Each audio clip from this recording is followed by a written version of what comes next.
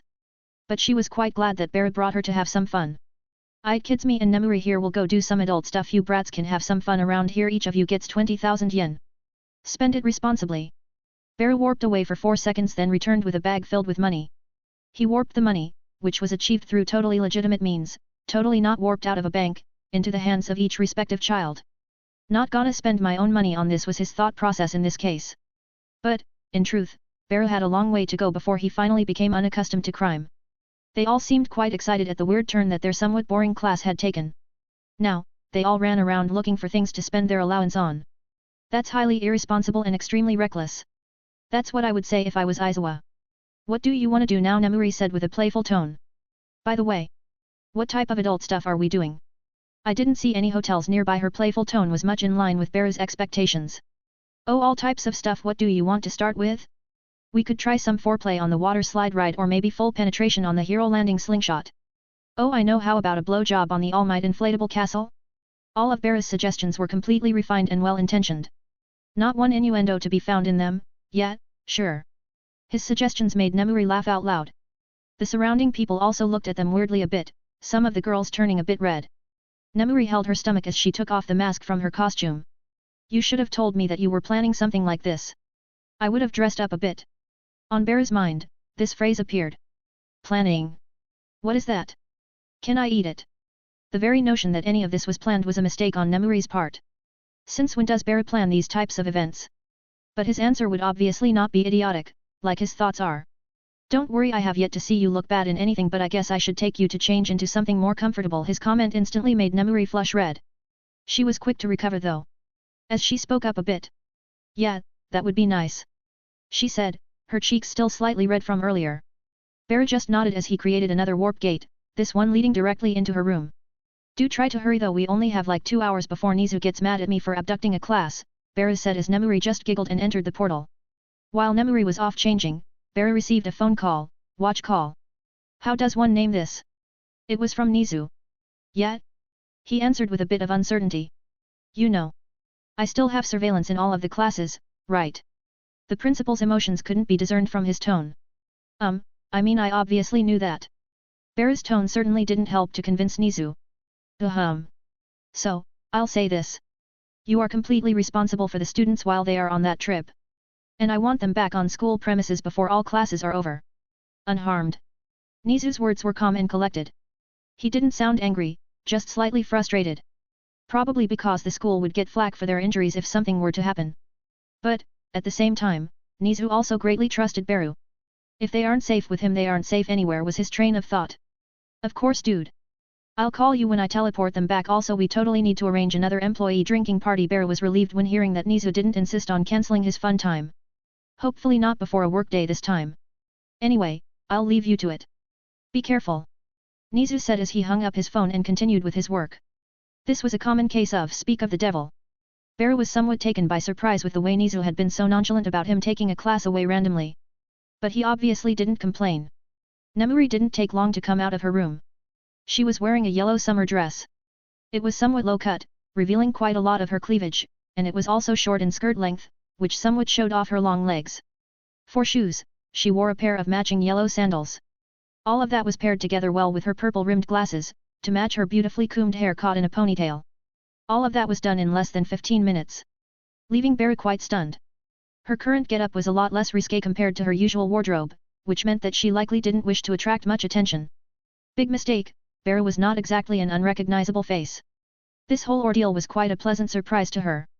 Her lack of one-on-one interactions with Beru the past few weeks had been quite frustrating. She didn't even realize how much she enjoyed spending time with him before he started always being away doing other stuff.